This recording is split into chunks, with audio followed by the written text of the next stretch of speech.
The Brothers Grimm Fairy Tales. The Pink. There was once upon a time a queen to whom God had given no children. Every morning she went into the garden and prayed to God in heaven to bestow on her a son or a daughter. Then an angel from heaven came to her and said, "Be at rest, you shall have a son with the power of wishing, so that whatsoever in the world he wishes for, that shall he have." Then she went to the king, and told him the joyful tidings, and when the time was come she gave birth to a son, and the king was filled with gladness. Every morning she went with the child to the garden where the wild beasts were kept, and washed herself there in a clear stream. It happened once when the child was a little older, that it was lying in her arms and she fell asleep.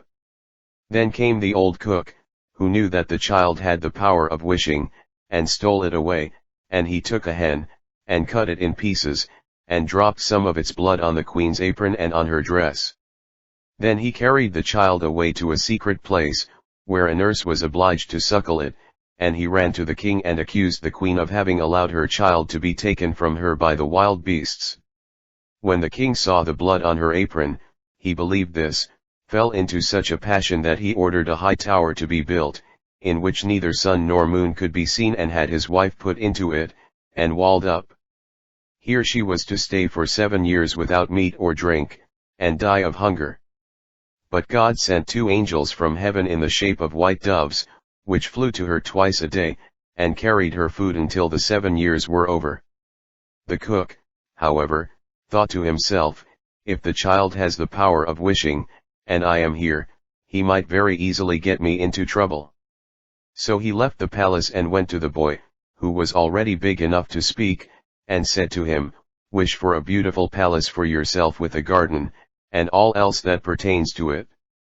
Scarcely were the words out of the boy's mouth, when everything was there that he had wished for. After a while the cook said to him, "It is not well for you to be so alone, wish for a pretty girl as a companion." Then the king's son wished for one, and she immediately stood before him, and was more beautiful than any painter could have painted her. The two played together, and loved each other with all their hearts, and the old cook went out hunting like a nobleman. The thought occurred to him, however, that the king's son might some day wish to be with his father, and thus bring him into great peril. So he went out and took the maiden aside, and said, "Tonight when the boy is asleep, go to his bed and plunge this knife into his heart, and bring me his heart and tongue, and if you do not do it, you shall lose your life." Thereupon he went away, and when he returned next day she had not done it, and said, "Why should I shed the blood of an innocent boy who has never harmed anyone?" The cook once more said, "If you do not do it, it shall cost you your own life." When he had gone away, she had a little hind brought to her, and ordered her to be killed, and took her heart and tongue, and laid them on a plate, and when she saw the old man coming, she said to the boy, "Lie down in your bed, and draw the clothes over you." Then the wicked wretch came in and said, "Where are the boy's heart and tongue?" The girl reached the plate to him, but the king's son threw off the quilt, and said, "You old sinner, why did you want to kill me? Now will I pronounce thy sentence.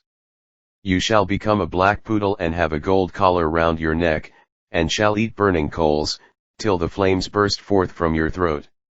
And when he had spoken these words, the old man was changed into a poodle dog, and had a gold collar round his neck, and the cooks were ordered to bring up some live coals, and these he ate, until the flames broke forth from his throat. The king's son remained there a short while longer, and he thought of his mother, and wondered if she were still alive. At length he said to the maiden, "I will go home to my own country, if you will go with me, I will provide for you." "Ah," she replied, "the way is so long, and what shall I do in a strange land where I am unknown?" As she did not seem quite willing, and as they could not be parted from each other, he wished that she might be changed into a beautiful pink, and took her with him. Then he went away to his own country, and the poodle had to run after him.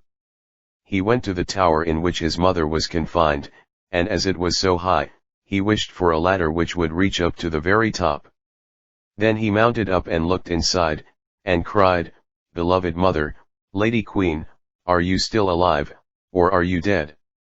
She answered, "I have just eaten, and am still satisfied," for she thought the angels were there. Said he, "I am your dear son, whom the wild beasts were said to have torn from your arms, but I am alive still, and will soon set you free." Then he descended again, and went to his father, and caused himself to be announced as a strange huntsman, and asked if he could offer him service. The king said yes, if he was skillful and could get game for him, he should come to him, but that deer had never taken up their quarters in any part of the district or country. Then the huntsman promised to procure as much game for him as he could possibly use at the royal table. So he summoned all the huntsmen together, and bade them go out into the forest with him. And he went with them and made them form a great circle, open at one end where he stationed himself, and began to wish. 200 deer and more came running inside the circle at once, and the huntsman shot them. Then they were all placed on 60 country carts, and driven home to the king, and for once he was able to deck his table with game, after having had none at all for years. Now the king felt great joy at this, and commanded that his entire household should eat with him next day, and made a great feast. When they were all assembled together, he said to the huntsman, "As you are so clever, you shall sit by me." He replied, "Lord King, your majesty must excuse me, I am a poor huntsman." But the king insisted on it, and said, "You shall sit by me," until he did it. Whilst he was sitting there, he thought of his dearest mother, and wished that one of the king's principal servants would begin to speak of her, and would ask how it was faring with the queen in the tower, and if she were alive still, or had perished. Hardly had he formed the wish than the marshal began, and said, "Your Majesty, we live joyously here, but how is the queen living in the tower? Is she still alive, or has she died?" But the king replied, "She let my dear son be torn to pieces by wild beasts, I will not have her named." Then the huntsman arose and said, "Gracious Lord Father, she is alive still, and I am her son, and I was not carried away by wild beasts, but by that wretch the old cook, who tore me from her arms when she was asleep, and sprinkled her apron with the blood of a chicken."